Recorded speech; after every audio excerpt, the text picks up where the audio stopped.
The blizzard was relentless. Snow whirled in furious waves, blinding everything in its path. A man stumbled through the storm, panting, blood dripping from his hands.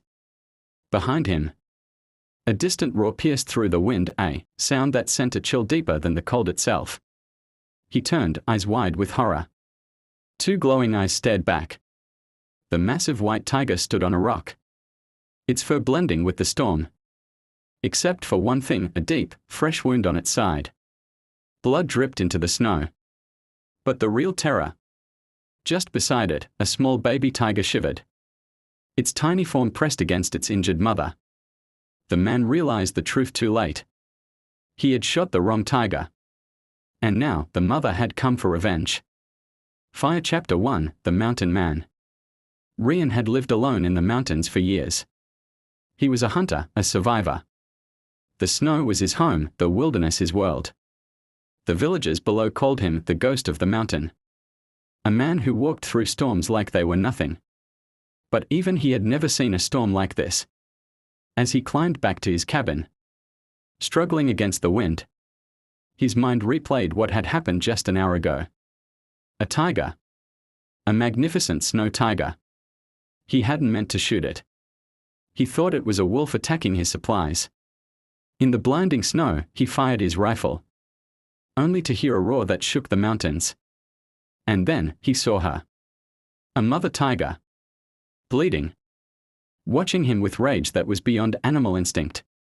And beside her, a cub. Her baby. Rian had hunted wolves, bears, even other tigers before. But this was different. This wasn't hunting. This was murder. And now, he had a mother's wrath following him through the storm. Fire Chapter 2, The Hunt begins. Rian reached his cabin and bolted the door shut. He loaded his rifle, his hands still shaking. Outside, the wind howled. But he knew that wasn't just the wind. It was her. Somewhere in the storm, the tiger was watching. He peered through the small window, but the blizzard made it impossible to see. A shadow moved. His breath caught. Then, a low growl. Closer. The cabin walls were strong, built to withstand the worst storms, but something told Rian they wouldn't withstand her. Then came the first thud. A heavy weight slammed against the wooden walls. The entire cabin shook. Then another. She was trying to break in. Rian backed up, raising his rifle. Silence. His breath was visible in the freezing air. Then bang. The window exploded inward as a massive white paw crashed through, claws slicing through the wood. Rian fired. The tiger roared in pain, but it didn't retreat. It was no longer just a fight. It was a war. Fire Chapter 3, The Unthinkable. For 3 days, the blizzard trapped Rian inside. For 3 days, the tiger prowled outside, waiting.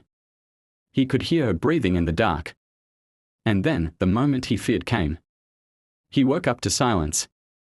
The storm had stopped. Cautiously, he opened the door, stepping outside.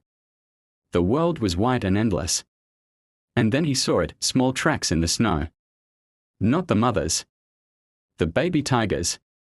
It was alone. Wandering. Shivering. Rian's chest tightened. It was just a cub. A mother would never leave her baby unless. His heart sank. Was she dead? Then, something sharp and fast moved in his peripheral vision. And before he could react. Boom. A massive weight slammed him into the snow. His rifle flew from his hands. His chest burned as claws pinned him down. The mother tiger. She wasn't dead. She was never gone. She waited for him to step outside. Her massive jaw opened, breath steaming against his face.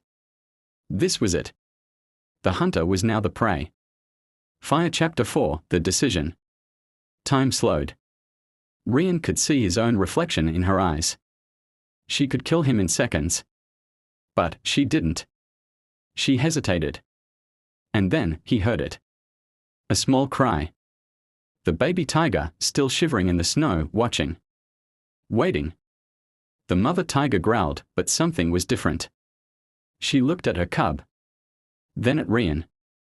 And for the first time, Rian understood. She didn't just want revenge.